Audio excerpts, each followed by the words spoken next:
Hi everyone, this is Jacqueline from She Rises Studios, and welcome to today's Light the Torch ceremony, where today we are unwrapping the warmth and wonder of the holiday seasons with a book that's as comforting as a cup of cocoa, The Christmas Kitchen.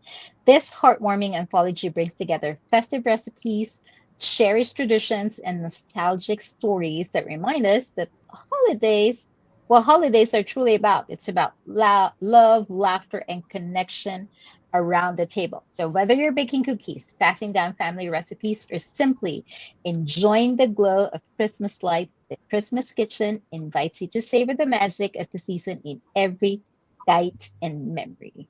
This keepsake collection is here to inspire joy, comfort, and beautiful moments shared with those that we love the most. And please help me welcome a few of the incredible authors behind the Christmas Kitchen. Hello, ladies. Hi. Happy, happy holidays. It is indeed beginning to look like Christmas around. And it's very much exciting this time of the year. You know, my favorite time of the year is always Christmas. And it's always exciting. It's a little tiring because you get to think and prepare a lot of things, but it's also very enjoyable. Now, when you think when you saw the Christmas Kitchen as an invitation to join this anthology, I wonder what was the very first foods or smell or memory that came to your mind? I'd like to share. I'd say, well, the classic recipe that I contributed to this chapter definitely Mhm. came to my mind for sure. And it was baking related, and we've done it every year as a family. So that was the no brainer, along with like my grandmother's classic biscuits are just a killer recipe that have been passed down as well. And I'm going to hold on to that one for dear life. Oh, that's awesome. Do you have any memory you'd like to share, Angela? Yeah, the biggest one for me would be my mom's chocolate chip cookies. And it's funny because she never actually shared the real recipe with me until I told her I was doing this book. I kept asking her for it Oh, over the years and she kept sending me a different one and I would make it and I'm like, "No, that's not the recipe." Finally, she sent me the real recipe and it has a secret ingredient and it's in this cookbook and it is the correct one.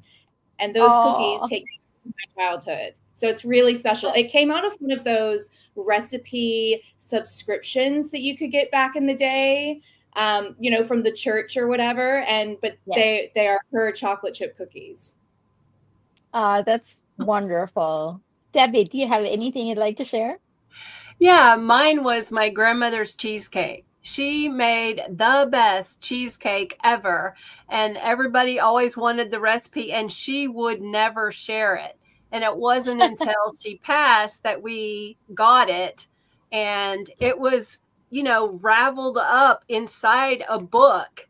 And she literally kept that thing secret. But now, now we have it, and yeah, so it's just a cherished recipe, and I can still smell the smells in the kitchen when she would be baking. That's true. That's true. The smell for me is the smell of nutmeg. Every time I smell nutmeg, even if it's not Christmas, it just brings, oh my goodness, is it Christmas yet? That's awesome. Well, can you, every Christmas table will always have something special, right? Would you like to share what's what what's one thing that you will always have on your table during Christmas season? For me, I it's always for me deviled eggs. I didn't put a recipe in because I don't have a recipe, but we always have deviled eggs on the table. That's wonderful. I I do a special pumpkin cheesecake.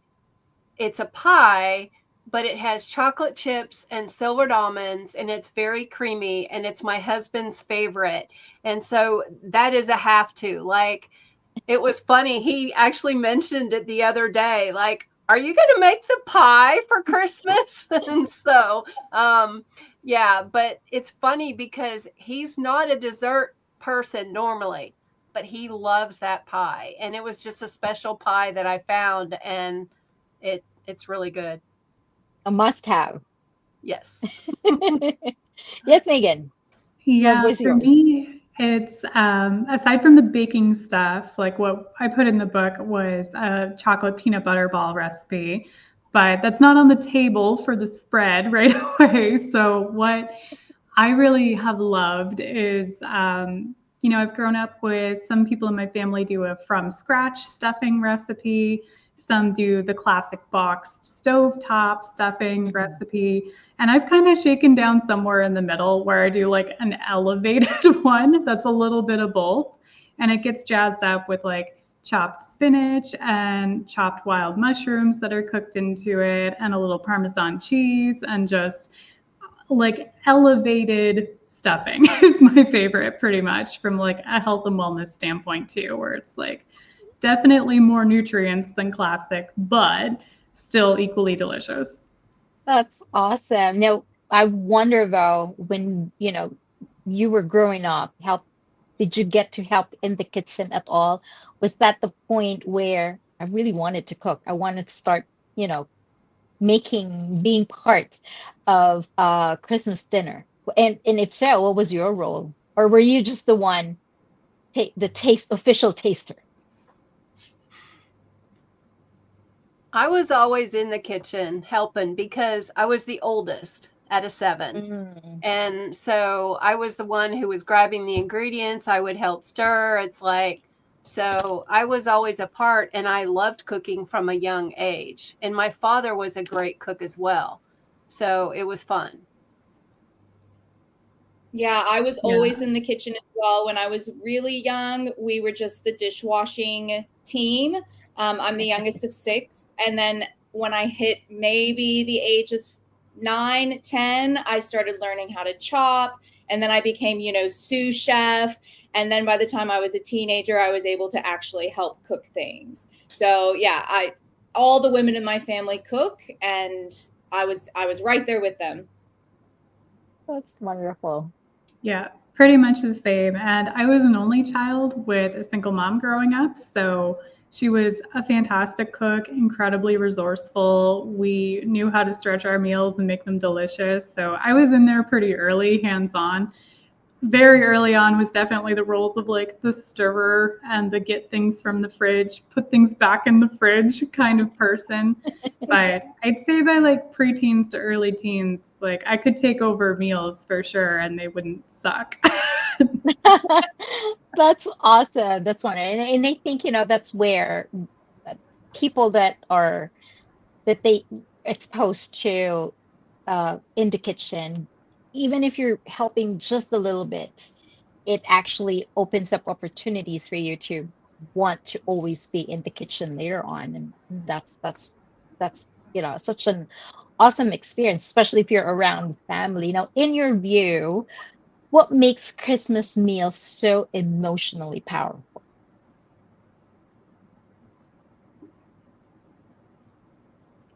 For me, I think it's the fact that the family's together, and it's a special time where we share what we've been grateful for the year. Mhm. And Yes. everyone, from even the littlest ones, have to say one thing they're grateful for. And it has allowed them as children to recognize that Christmas is not about just the presents, it's about giving and caring. And to Mhm. me, that's important, but it's also really valuable, and it's a treasured memory. That's true. That's true. Especially, Yeah, now. I agree. We did the same thing in my family. You had to go around and say at least one thing, but also my family, we ate meals a lot together growing up, even if it was just, fast food. We always made time to sit down together. But around the holidays, everything was homemade, and having the extended relatives to eat with, like your grandparents and your great grandparents, Yes. which we didn't eat a lot of meals together because we didn't live under the same roof. So that always made it really special. Yeah, we were pretty scattered as well. So I think a big component for us was that we actually got everybody together. And it was just a time where if there was any, family dynamics, family drama going on, it was dropped for holidays for sure. And That's everything gets put to the side, and you just kind of have those, like you said, like more emotional meals together where everybody showed up, everybody tried, everybody bothered. And you don't necessarily do that every Sunday or random March or whatever it is.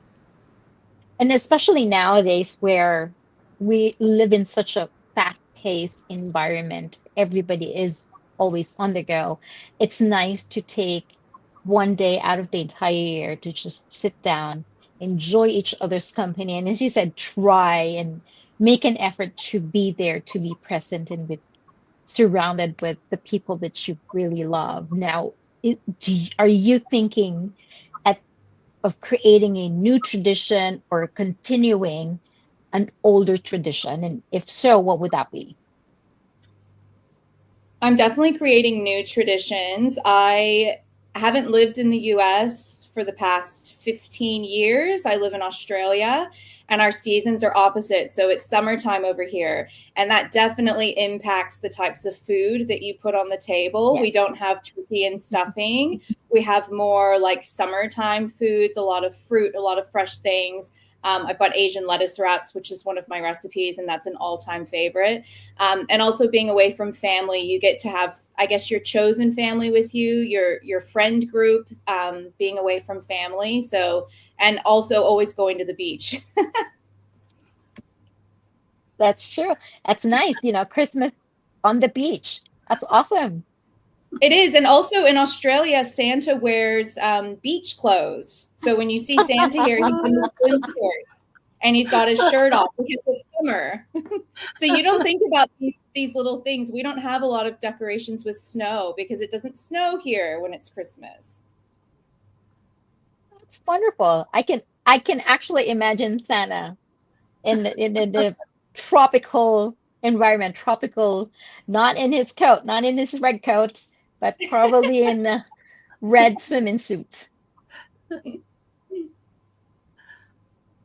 That's great. Well, if you are, after going through all of your recipes, have you had a chance to check other authors' recipes? Do you have any favorite that you think you'd like to include in your own little Christmas spread this year? Ooh, I'll jump in on that because I looked through a lot of our chapters too already. And I was like, it would be really, really fun to just take a week and make a different dish every day, kind of thing, and just try out everybody's stuff because I love that. And that's the fun of it is we're all coming from different places and lived experiences and passed down traditions that this will probably be my meal plan for like early New Year, the first week or something. Is just try everything out for fun. Yes, that's true. And maybe you'll have a new favorite. Yeah, I like that idea. I was kind of thinking not necessarily every week, but once a month, introducing something different, to try different things because I have some competition because my sister-in-law is a chef. So it makes it Oh, really hard, comparisons. So, it's kind of like, okay, what is she going to think? But I think it'll be interesting because to get her feedback on it and other people's recipes. So when I get the favorite, I will let you all know that's from a I love wonderful chef's story. perspective. Yeah. I love that. I'm definitely going to try all of them. And living overseas, certain ingredients you need to substitute for other things. And so that's Yes. always a fun bit for me is like certain things we just can't get in Australia that you have in Canada or the US. So then I have to find a way to, make it taste the same. So that's sort of my mission now. That's awesome. And I know that this is a recipe book, but it's not just that, it's more than a recipe book. So for everyone out there who are thinking of maybe getting this book for somebody else, what do you hope the message of this book they'll be able to take away? For me, I'm hoping that the joy of cooking and gathering with family and friends and just making it more fun and to put that back into their everyday lives, incorporate it somehow. That's true. That's true. Any I agree. Angela or me? Yes. Yeah, no, I agree. And also, I think some chapters are very recipe heavy, and others are more like sweet memories and Mhm. traditions. And I think it's so important to acknowledge how special the season is and how different we all celebrate it, and how you can incorporate some new things into your own traditions as well. Yeah. Same thing for me is I'd say my chapter is a good mix of memories plus here's the recipe. And that was really important to me because like you said earlier, it's the whole sensory experience. It's who were you doing it with and what did it smell like? What environment were you in? Was it chaotic? Was it fun? Was it calm? All of that goes into it. And the other big thing is not being afraid to put your own twist on it or adapt. The recipe I contributed is a modified version of our traditional growing up one that had like so many cups of powdered icing sugar that was so not great for you. And I was like, there has to be a better, healthier sweetener alternative at this point where we can still make this work. And that's a fun part too, is taking the traditions and putting your own twist on them and really just having fun with it. That's true. And I love that this particular book is because it's a mixture of different cultures, different background, different experiences.